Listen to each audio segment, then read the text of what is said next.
Hey everyone, welcome to the online edition of The Gathering. My name is Nick, and we are glad that you are joining us for a few moments today. If you are sort of new to this community, we are a group that sort of embraces the formal and the informal. We like to kind of say that we are the place where the formal and the informal meet. We are sort of a collision of two different traditions, ways of doing things, and we have a group of people who came from sort of a traditional, formal, liturgical background, and those who came from very informal, non-liturgical backgrounds, and we've sort of met together and formed this thing called The Gathering that's sort of a blend of all this together. And a lot of the reason for that is that we had some common core value stuff that was shared between these groups that felt so important that we should be together doing this kind of living this life together. And yet we also began to discover that there were some traditions that other people had that were kind of interesting, and we wanted to learn from one another. And so in a world that's very polarized and often doesn't hang together with people who think or do things differently than them, we decided to forge a new way, partnering together in doing something that's sort of formal and informal all blended into one. Now, if you're interested in learning a little bit more about this group, you can check us out on our website at everettgathering.com, and there you will learn a little bit more about who we are. On our About section, we kind of updated that recently, so you have an opportunity to learn a little bit more about who we are as a group, how you can see some of the personalities involved, and some of the things that we are doing and up to. But if you want a sense of the vibe of this group, we usually describe ourselves using two words, and that is cautious and curious. Now, we use the word cautious because many of us grew up in religious environments or surrounded by formal religion, and many of us have seen that religion can be used in ways that's very helpful, beneficial, positive, even inspiring. Religion can be a very beautiful and meaningful thing in people's lives. But many of us have also seen a darker side of organized religion in that many of us personally, or people that we know or love and care about, have been significantly harmed by organized religion, even religion with Jesus' name on it. And so many of us find ourselves just a little cautious around organized religion. Some in our group would even say skeptical of organized religion. Now, I know what you're saying. That's kind of odd because this is a church, and so by definition, we are an organized group of religious folks. And we understand that. We're not trying to pretend that we aren't that. We are. We've just decided that if we're going to organize ourselves that way, we want to be a little cautious about it, because we have seen firsthand how things can quickly go off the rails. Now, the other word we use to describe ourselves is the word curious, and by that we simply mean that we just don't have all the answers to everything. If you're looking for a group that has answers to everything, well, you'll probably be disappointed. This isn't the one. We understand we don't have all the answers to everything. We have some traditions, some way of thinking, some even core convictions that we hold, but we've also learned how to hold those things gently because many of us have discovered we were really certain about some things that we later turned out to be wrong about. So we find ourselves a little curious. We want to be curious about God, about the Bible, and especially about one another, because there might be some things that I know that would be helpful for you to know, but there's certainly some things that you know that I haven't experienced yet that would definitely be helpful for me to know. And we think it's in this place, in these spots of our life where we think we have answers to things, that often that's where our blind spots are hiding. And so we spend a lot of time being curious about those places, things we thought we already had answers to, curious about one another, so that we can continue to grow in the way that God wants us to grow. So if either of those two words kind of resonates with you, cautious and curious, then I would suggest that this is a good group for you to continue to get to know. Now, what we're going to be doing over the next few moments is sort of a miniaturized version of our in-person worship gatherings. In our in-person worship gatherings, we do a little bit more singing. We got some formal elements, some informal elements. We've kind of miniaturized it down here in the online space. We're going to have our worship leader, Billy. He's going to come on the screen and sing one song. We sing more songs in person and stuff, but we'll just do one here. And then after that, there's a little reflection video, which is the Lord's Prayer. That's kind of the formal piece that we do together each week. And then after that, there's going to be a little, we're going to come back and talk about our sermon series. We have a new series right now called Summer Playlist, and we're taking contemporary songs and matching them up with Psalms, which is the Psalm book of the Bible, and we're kind of comparing and contrasting and playing with some themes there. And then after that, we're going to end the whole thing with our time of communion. And in our in-person gatherings, we take communion together as a group every week, and we provide everything that you need for that. Here in the online space, we want to carve out a moment where you can participate in communion if you'd like to, but you'll need to gather a couple things and have them on hand if you want to fully participate. So you'll need 2 items, the bread and the cup. So you'll need something for the bread, which could be a little piece of bread or a cracker, and then you'll need something for the cup, which could be some juice or, I don't know, maybe you got some wine left over from last night's dinner that you didn't finish. You can pull that out and just kind of have it on hand here, and at the end of our time, we'll have an opportunity to take communion together, and you can join us in that. And then we'll wrap up with some announcements and send you on your way. Okay, so why don't we get right to it? Billy's going to lead in a song here, and then there'll be the Lord's Prayer video, and I'll see you on the screen right after that.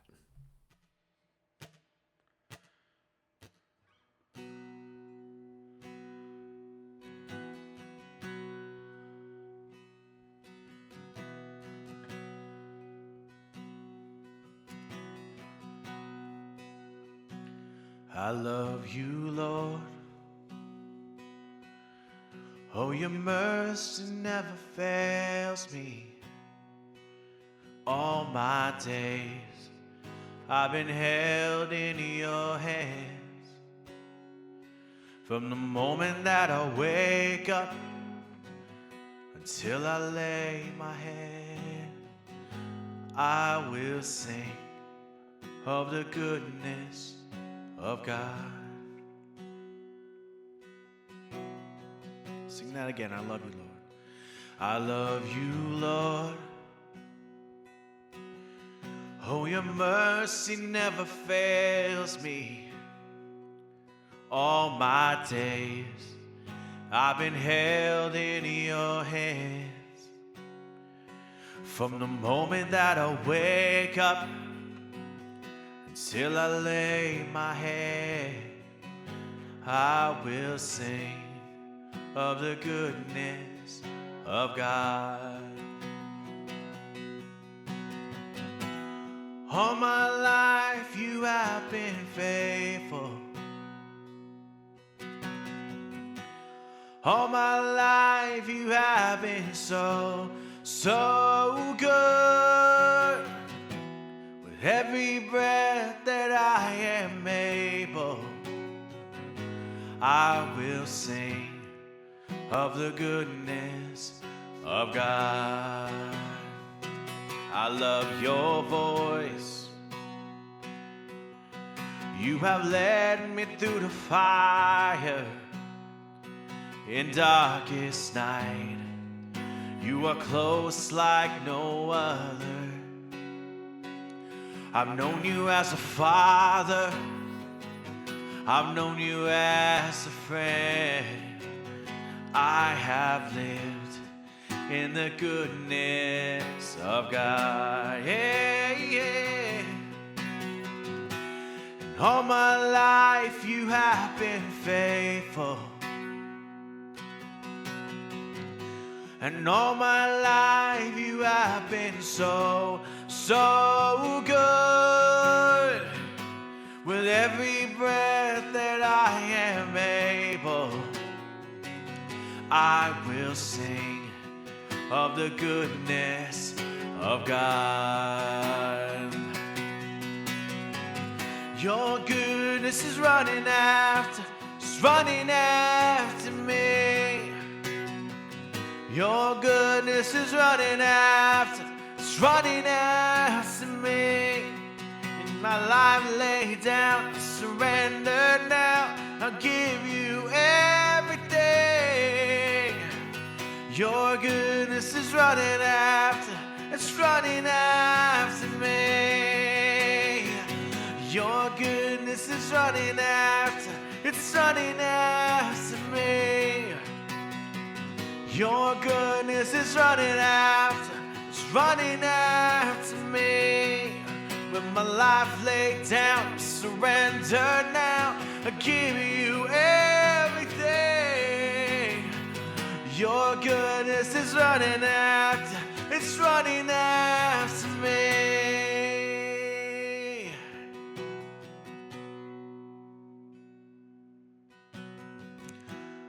All my life you have been faithful. All my life you have been so, so good. With every breath that I am able, I will sing of the goodness of God. I'm gonna sing, I'm gonna sing. All my life you have been faithful,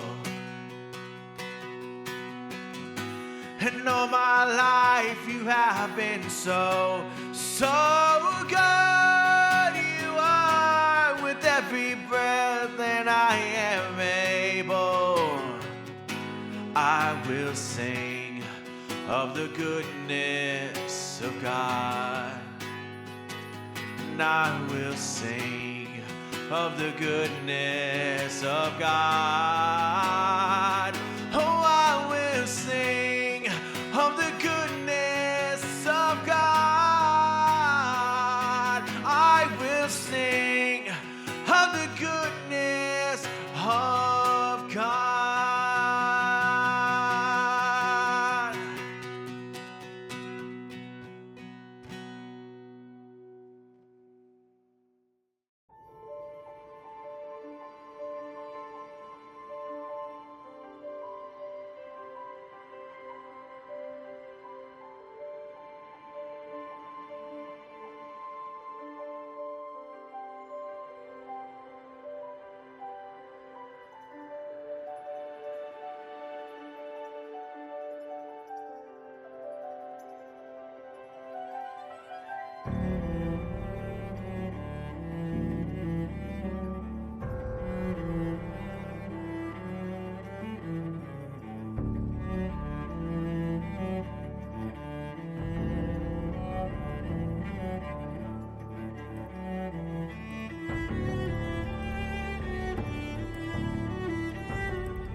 All right, we are doing a series here called Summer Playlist, and for the summer, we'll be kind of having some fun with this. We've been putting together a playlist of songs. We've even put it together actually on Apple Music and Spotify. The QR codes are right here on the screen if you like, and you can kind of keep up with some of the things the songs that we've been doing so far this summer. We've got a few more to go here. We'll kind of finish it out here in September. But we've been taking some sort of modern, more contemporary songs. I mean, some of them are older. We've done some Beatles songs and stuff like that, but we've been matching them with some Psalms, which are the songbook of the Bible, really, and we've been kind of comparing and contrasting and looking at and playing around with some of the themes that are there.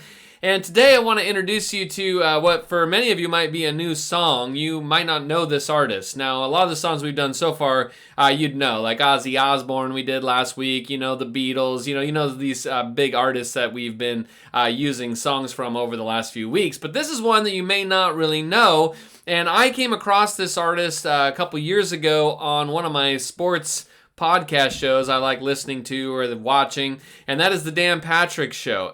Dan, the host of the show, got emailed this song a couple years ago, and he started listening to it and was just like, wow, this is one of my favorite songs of all time, and really fell in love with this artist, kind of became obsessed with him, and then invited him onto his show so that his audience could be exposed to this artists that maybe they didn't know before. The artist's name is Steven Wilson Jr., and this song that we're going to listen to here today is called I Am a Song. That's the name of it. It's a fascinating song. It's a brilliant piece of songwriting. And the clip that I want to show you is from the Dan Patrick Show, where he came on and played the song live. And at the beginning of the video, he actually gives a kind of a little biography, a little bit of a background on the song and why it's meaningful and kind of what it means. But in general, the song is Steven Wilson singing a song about a song. What is a song? And so that's what this song describes. Now, what I'm going to do is I'm going to attempt to play this video here for you.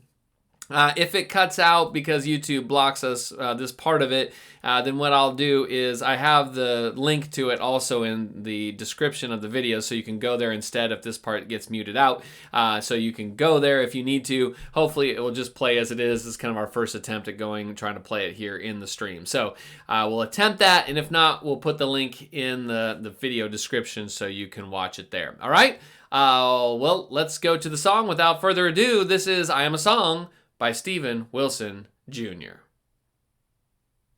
I mean, the kind words that you all said on the air, I was really just Well, I thought I'd be flabbergasted by doing it. a disservice to my audience if I didn't let them hear what I heard, Oh, because and the "I'm a Song" is a powerful, powerful song, and anybody who's lost their dad, you can't help hear this and then stop unhearing it. Like, it's just there, and I love the songwriting. That's what stood out.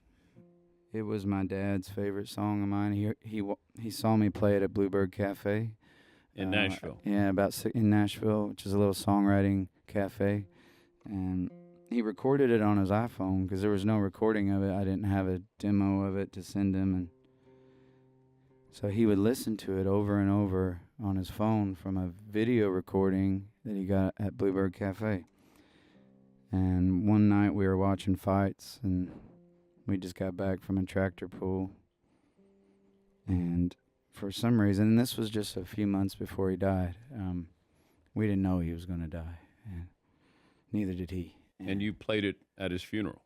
I did. And because in that conversation while we were watching fights, he just stopped and said, "Hey, you know that song you played at Bluebird Cafe, I'm a Song?" Because he remembered the title and everything. And I was like, "Yeah." He's like, that's my favorite song, Steven." And I was like, "Oh, cool. Well, thank you. You're biased." And he's like, "No, I need you to listen to me. It's my favorite song ever." And, I just had to, kind of choke back some tears and look at that left hook. I'd change the subject real quick. And that really stuck with me. So when he died, I only knew that was the only way I could think to honor him was to play that song at his funeral. And it was one of the hardest things I've ever done. But I did it, and I did it for him. And I didn't play that song for years. I couldn't after that day. And when I released Son of Dad, the album, release being the operative word, this one came back. And I feel like this song is my dad, because he was a song. He really was. And this is called I'm a Song.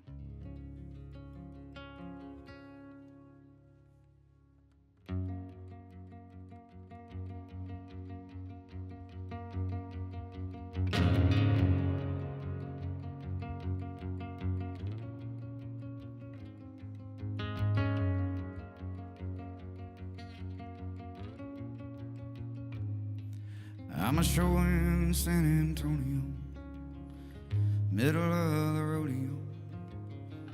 Daddy's hand that you used to hold when you'd walk back to the car. I'm the sound of the county fair, Ferris wheel kisses high up in the air. A sip of brandy when your soul is bare and you need to share your heart. I'm the words that'll hit you, that'll get you where you're going, so you never go there alone. I'm the melody glued to the memory that you can't shake when it comes on.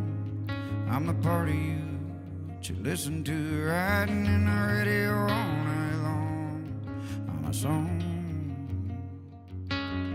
Whoa, whoa, I'm a song. Whoa, whoa. I was there the day you learned to drive, the first time that you got high. I even helped you realize that she wasn't right for you. You fall down, I pick you up again. I helped a boy become a man. When your best friend died, I helped you cry and finally turn him loose. I'm the words that'll hit you, that'll get you where you're going, so you never go there alone. I'm the melody glued to the memory that you can't shake when it comes on. I'm the party that you listen to riding in the radio all night long. I'm a song. Whoa, whoa, I'm a song. Whoa, whoa, I'm a song.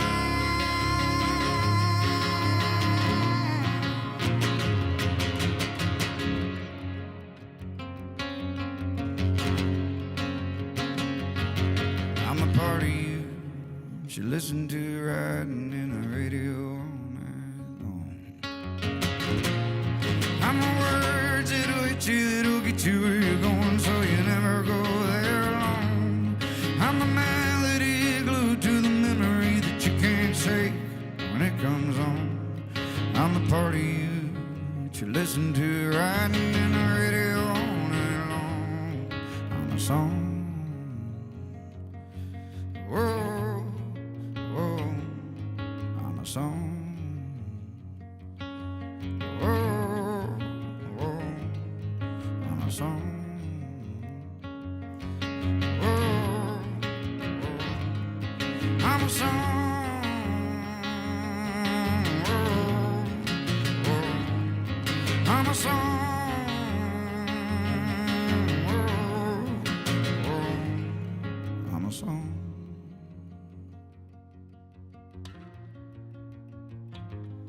I'm a song.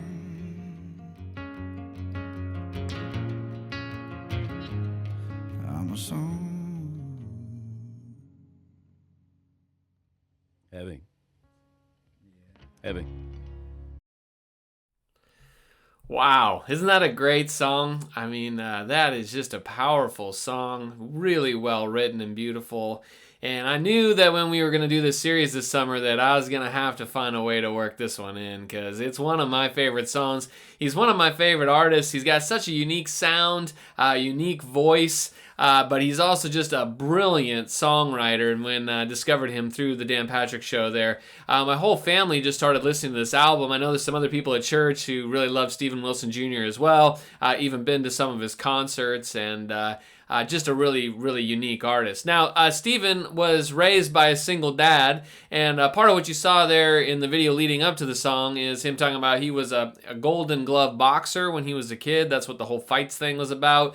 Later, as an adult, he became a food scientist. That was kind of his job. But just a few years ago, in his mid-40s, really he discovered that music had always really been the passion of his life, right? I mean, it was his great love. And so he decided to quit his job and lean into music. And he released his first EP, which was just really full of incredible songwriting. It's not just this song. There are a lot of good songs on this full album now, Song of Dad. It's really, really good. And Son of Dad, sorry. Really, really good album. I encourage you to pick it up and listen to it. Now, Steven Wilson's interesting. He plays, you might have noticed there, a nylon string guitar, but he plays it with a pick. And in this song, he's playing it kind of, gently, but in a lot of songs, he's playing it pretty rough. And you don't normally play a nylon string guitar with a pick because it just destroys the guitar. And you can probably see on his guitar there that it's chipping away everywhere because of him playing it that way. He even has masking tape that he's put over the top to protect it a little bit. But no matter what he does, pieces of the guitar are just kind of chipping off as he plays. And so at the end of every performance, there's like sawdust at his feet that are pieces of the guitar because the guitar is giving a little bit of itself in every song. Now, this particular song, I Am a Song, is absolutely brilliant songwriting, where Stephen is singing a song about the power of a song. And he says here with the lyrics, it's the words that will hit you, that'll get you where you're going, so you never go there alone. It's a melody glued to a memory that you can't shake when it comes on. I mean, that is great songwriting. And it's really true, isn't it? I mean, songs are like a melody glued to a memory. Have you ever noticed that? They are, right? I mean, songs have a way of just transporting you back to moments from the past and making them like real again. Songs are like time travel in a way, aren't they? I mean, Stephen Wilson Jr. actually calls a song like this one a bookmark. It's like a bookmark in life, and that's what songs sort of are, that they just kind of bookmark events or moments or experiences, and when you hear that song, it like snaps you back to that bookmark, to where that moment, that experience is real all over again. It like time travels you back to that moment. And you've probably got some songs like that, don't you? You probably got some songs that you hear that sort of transports you somewhere else. And it's wild how that works, right? I mean, you can hear a song and you hear it and it's like you're 16 years old again hearing it for the first time, or singing it in your room, or you hear a song and it transports you to this place, or maybe you're out on this road somewhere that you haven't been in a long time, but you associate it with that song. And there's some songs that you hear and it reminds you of someone you haven't seen in years, or someone who isn't with us any longer. I think about it this way, road trips. I kind of fell into this idea years ago. Whenever I go on a big, long road trip, I choose an album. My family can tell you about this because I like to do this. I'll choose an album, and it's like the only album I want to play for the entire trip, right? It's just like on repeat. And you might listen to it 50 times if you're driving. You know, just every time you get in the car, you're only going to listen to that album. And yes, by the end of that trip, you are absolutely sick of that album, and you don't want to hear it again for a while. But the effect of that is years later, if you hear any song off of that album, it just like immediately transports you back to that trip. And I can remember some good family vacations even. My family will tell you, like, they'll hear a particular Coldplay song because a Coldplay album was new and had just come out at that time. And they'll hear that song and they'll remember a certain trip to the beach. Isn't that strange? I mean, songs are powerful. Now, a photograph, it can sort of show you what happened, and it can be sort of a memory reminder as well. But a song, it just makes you feel like you're there again. It somehow makes the moment travel. Songs carry the moment with them. And that's part of what I think makes songs so powerful. They don't just tell us something. They carry memories and people and places and emotions. They're a melody glued to a memory that you can't shake when it comes on. Songs take something that happened and they give them a form that outlives that moment. The experience will end, yes, but the song remains. And there's a sort of almost supernatural character to music that touches something deep inside of us, and it outlives us. Well, maybe that's why music has been so important in how people worship forever. Now, the first song of the Bible, the first song that's actually recorded, and at least in the way our English Bibles are arranged, comes from the book of Exodus. We find it in Exodus 15, and it's a song that is attributed to Moses. Now, it's a song that maybe is written by Moses, I don't know, and was preserved that long. It could be something that was edited along the way, which seems more likely, or it could be something that somebody wrote and attributed to Moses. But the idea here is that we're to think of Moses. This song is quite old, no matter who wrote it, and it's attributed to Moses. And there's a context, as there is to all music, right? There's a context to this first song in the Bible. And the context is really the people of Israel coming out of the land of Egypt. Now, you remember the story, right? The Israelites, they're slaves in Egypt, and for generations they've been oppressed, and they're crying out to God for help. And God finally sends a deliverer named Moses. And then through Moses, God confronts Pharaoh and the Egyptian empire. And eventually, Pharaoh lets the people go. And the people set out. They leave Egypt, right? They all pack up their things, as the story tells us, and they leave out. But immediately something goes wrong. And they're standing at the Red Sea, the story tells us.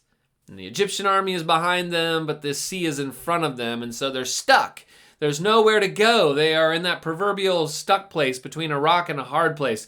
And it seems like this journey has already come to an end. There's no way out. But then God does something that only God can do. The sea parts, and the people walk through this now parted sea on dry land, and they get to the other side, and they're saved. And as they get to the other side, they look back and they're like, wow, did that really happen?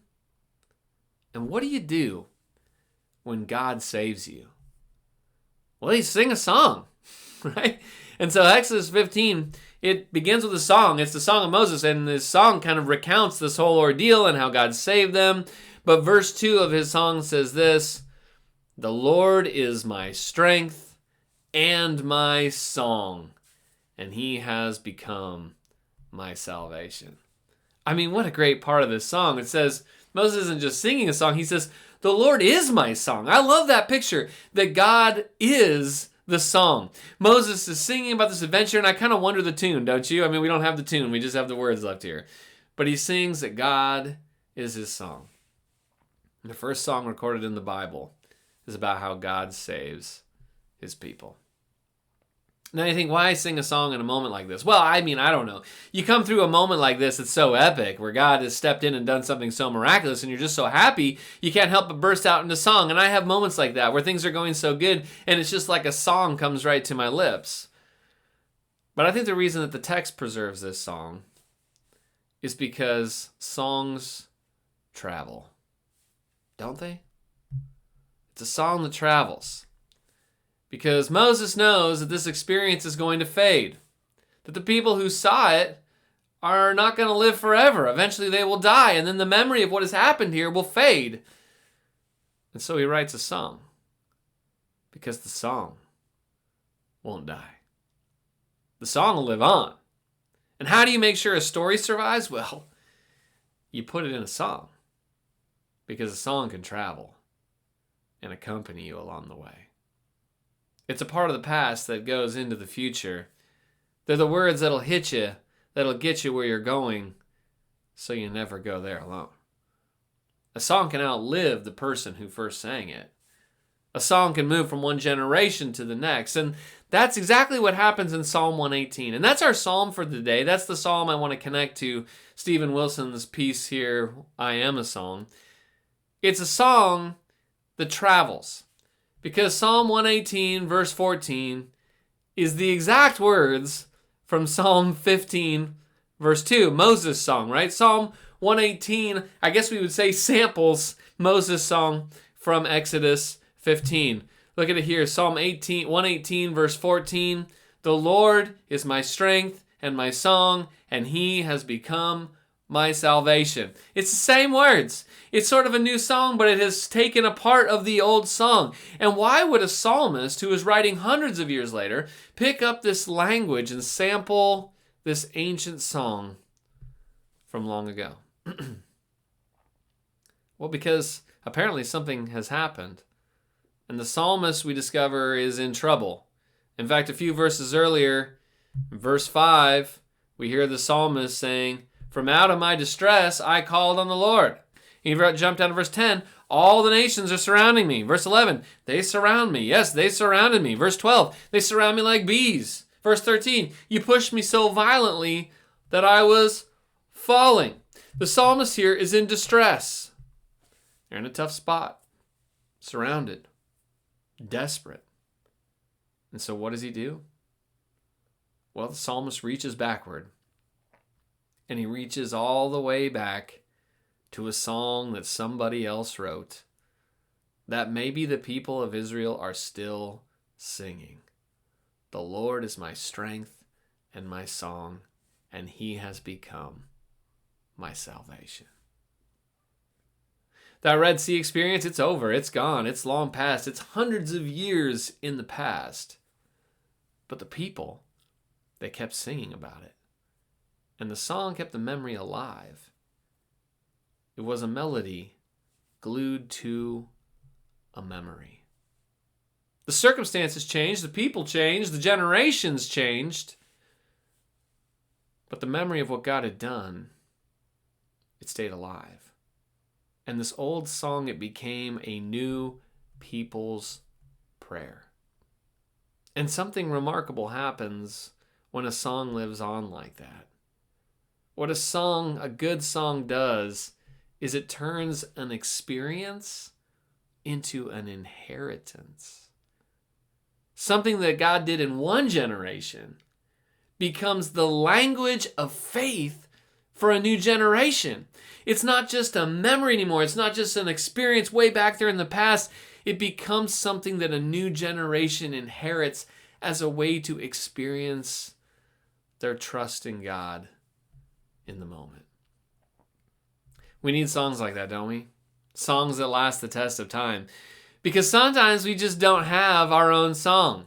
Sometimes we do, but sometimes we don't. Sometimes we just don't have the words. Sometimes we feel weak, or sometimes we feel angry, or we're grieving. Sometimes we're standing at our own Red Sea moment. We don't know how the story is going to end for us. And we don't have the words to express how we feel. And in those moments, we get to borrow somebody else's song. That's why I still like some of the old hymns, you know. We sing some of those here because we're kind of a blended tradition. We sing newer songs and older songs. And some of those older songs, you know, some of us who grew up with them, it feels like they're an inheritance of faith experience from those who came before us. And there's something beautiful about singing some of those hymns. I like that we don't have to pay CCLI licensing for some of them, because there's a whole Christian music industry that exists that a lot of it I don't like. It's kind of businessy and doesn't feel like so much about worship anymore. And so it's nice not to have to pay those royalties. But there's also something nice about singing these songs because it connects us with like this faith experience that has been going on long before us. Sometimes when we sing "Great is Thy Faithfulness," it recalls for me the faith of generations of people before us. And there's something beautiful about singing "Great is Thy Faithfulness" and remembering the faith of those who came before me when I don't feel particularly faithful. Or I like singing the song "It Is Well," and remembering the context of that song and even how it was written originally, which is an interesting story to look up if you've never done that before. But this context of how "It Is Well" was written, and then how it's been used by people for generations now, and then singing "It Is Well" when everything does not feel well in my life. It gives me words to sing when I don't have words of my own. And sometimes faith begins by singing someone else's song. And that's what Israel is doing in Psalm 118. They're taking an old song and they're reaching back and they're experiencing it as a faith inheritance for themselves. It's really why the church has always been a singing people. It's actually the idea of the book of Psalms in the first place.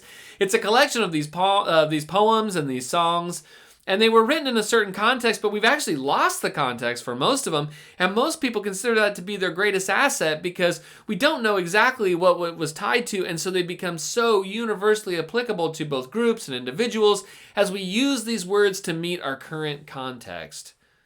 We sing these ancient words where other people before us discovered something to be true, and we now sing them as an inheritance of our own faith expression.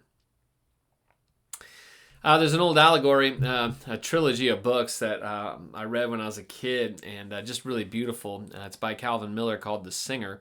And Calvin Miller, in it, he imagines Christ as a singer, a troubadour, whose song enters a broken world. And he pictures Christ as this troubadour, this traveling singer who goes around singing this ancient song that's so beautiful. It was the song that brought everything into existence in the first place.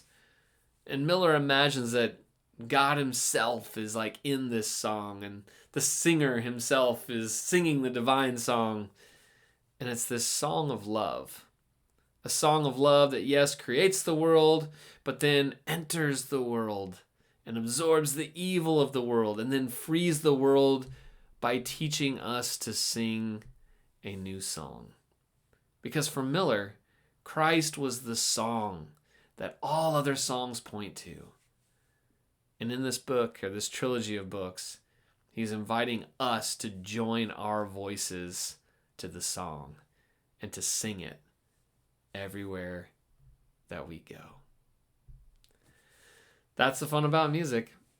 It's hard to listen to it without singing along. And we join the music, and when we do, it shapes us. And so the question today is, will you sing it? Will you sing the song? Will you add your voice? Will you add your verse? But ultimately the question is, will we pass it along too? We're invited to the song, and it's also our job to share the song with those who come behind us. And so what song are you giving away? You know, somebody, someday, is going to need the faith that you carry right now. And maybe it'll be someone like your children or your grandchildren, but it might just be someone that you interact with constantly, maybe that you have teaching moments with, somebody that you work with. It could even be someone that isn't even born yet.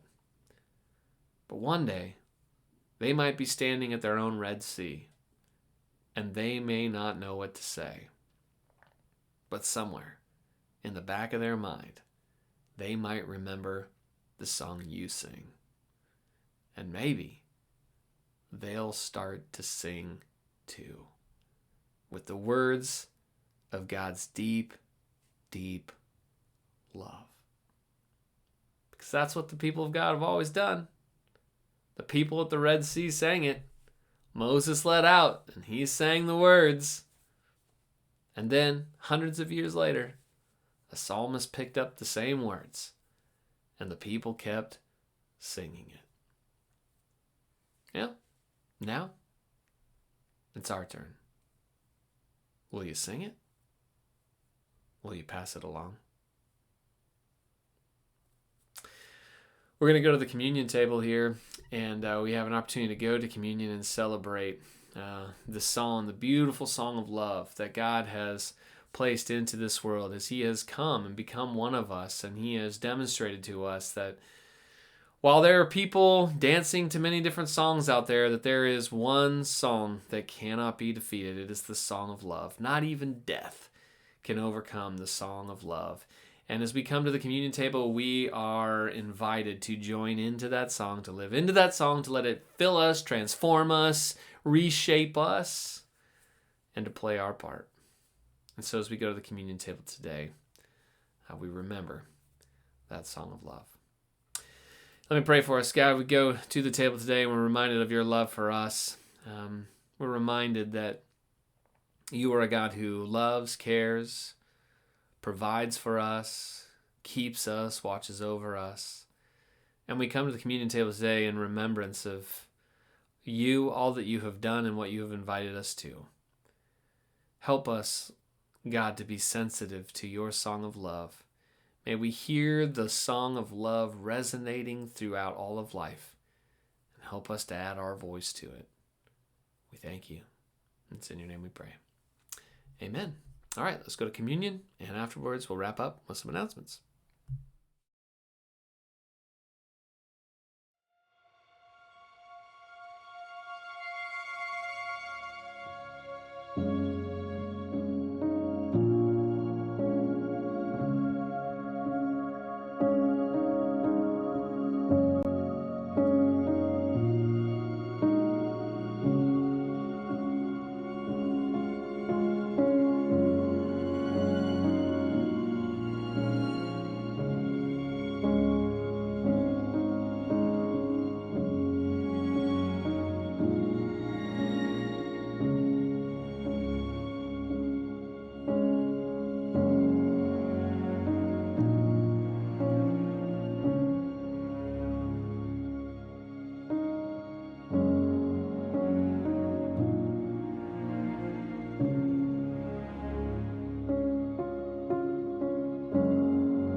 All right, let's wrap up with a couple announcements here today. First of all, the gathering does meet on Sundays at 10 a.m. We meet at the Zion Lutheran Church property. Zion Lutheran Church generously rents space to the gathering. We're very thankful for that, and you can join us any Sunday at 10 a.m. Of course, we're glad for you to join us here online, but the real treasure of this community is the people, and if you ever have an opportunity to join us in person, I know you'd be blessed by that. It's a very simple building and property to access. We're right off of the freeway, off of I-5 and just south of downtown Everett. If you get off on the 41st Street exit, it's very easy on off the freeway there if you're coming either north or south. So love to have you join us anytime in person if you'd like to do that.